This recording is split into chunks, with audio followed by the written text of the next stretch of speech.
السلام علیکم ورحمۃ اللہ وبرکاتہ۔ رب اشرح لي صدری ويسر لي امری واحلل عقدۃ من لسانی یفقهوا قولی۔ اللہ تعالیٰ سے دعا کے ساتھ شروع کرتے ہیں کہ جو بھی آج ہم اس محفل میں سیکھیں اس کو اپنی زندگی میں اپلائی کریں، اور بہت مشکل ہوتا ہے آپ کے پاس علم ہو اور اس کو عمل میں لایا نہ جا رہا ہو، تو انسان کے اپنے لیے یہ بڑی ایک کبھی بات ہے۔ اور میرے خیال سے بہت سے لوگ ہم میں سے آج کی دنیا میں، کیونکہ ہمیں بہت سی چیزوں کا پتہ ہوتا ہے لیکن ہم اس کو جب ہم پریکٹس میں لاتے ہیں تو کچھ معاشرے میں بھی قبول نہیں کیا جاتا، اور ویسے بھی کافی مشکلات کا ہمیں سامنا کرنا پڑتا ہے۔ آہ، بات یہ ہے کہ تزکیہ جو ہے وہ مسلسل مجاہدہ ہے، یہ ہم سب کو پتہ ہے، یہ ایک لائف ٹائم جاب ہے۔ اس میں ہم اس میں ہم کبھی بھی ایسا نہیں کر سکتے کہ مطلب کچھ دن کر لیا اور پھر کچھ دن بڑے جوش و خروش سے اس پہ کام کر لیا اور پھر بعد میں چھوڑ دیا، تو یہ ایک لائف ٹائم کام ہے۔ اچھا، اب لائف ٹائم ہے تو اس لیے ہمیں کام کیا کرنا چاہیے؟ اپنی ہیبٹس پہ کرنا چاہیے۔ جیسے ہم نے پچھلے سیشنز میں بھی بات کی تھی کہ جو موسٹ امپورٹنٹ چیزیں نا جس کے اوپر ہمیں کام کرنے کی ضرورت ہے، عادتیں ہی ایسی اپنا لی جائیں کہ آپ کو یہ والا مسئلہ ختم ہو جائے۔ عادت کیسے بنتی ہے؟ کوئی ریپیٹڈ چوائسز سے، کہ جو چیز آپ ریپیٹڈلی چوز کر رہے ہو بار بار، مطلب زبردستی بھی کر رہے ہیں نا، تو زبردستی چوز کرتے ہوئے آپ اس کام کو کر رہے ہیں، تو تب وہ آپ کی عادت میں شامل ہوتی ہے۔ اچھا، اب تزکیہ، کیونکہ دل کا سب سے پہلے، دل سے جب آپ تزکیہ شروع کرتے ہیں تو ہم تزکیہ نفس جو ورڈ بولتے ہیں بیسیکلی اس میں بات یہ آتی ہے کہ دل کا بدلنا سب سے ضروری ہوتا ہے۔ عربی میں جو قلب کا مطلب ہوتا ہے، اس کا مطلب بھی پلٹنا ہوتا ہے، یعنی دل کا بدلنا تزکیہ کی پہلی سٹیج ہے۔ اور اس میں سب سے پہلے ہمیں آج کے سیشن میں انشاءاللہ ہم دیکھیں گے کہ ادب یعنی ایٹیکیٹس کیا ہیں۔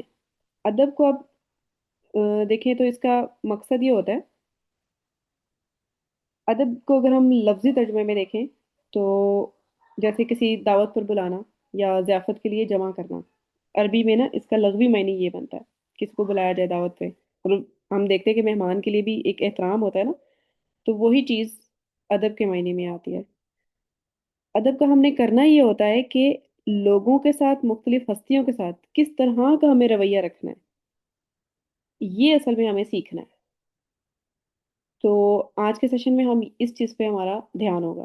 اب اس سیکھنے کے دوران نا آپ سب سے وہ سوال میں ریپیٹ کر دیتی ہوں جو میں نے گروپ میں بھی پوچھا تھا، اور بار بار میرے ذہن میں اس کی کچھ اگزامپلس بھی آتی رہیں، کہ ہم نے یہ نوٹ کرنا ہے کہ ہمارے معاشرے میں کون سی چیز ایسی ہے جو بے ادبی کی علامت ہے لیکن اسلام میں نہیں ہے، اور وہ کون سی چیز ہے جو ادب کی علامت ہے لیکن اسلام میں وہ بے ادبی ہے۔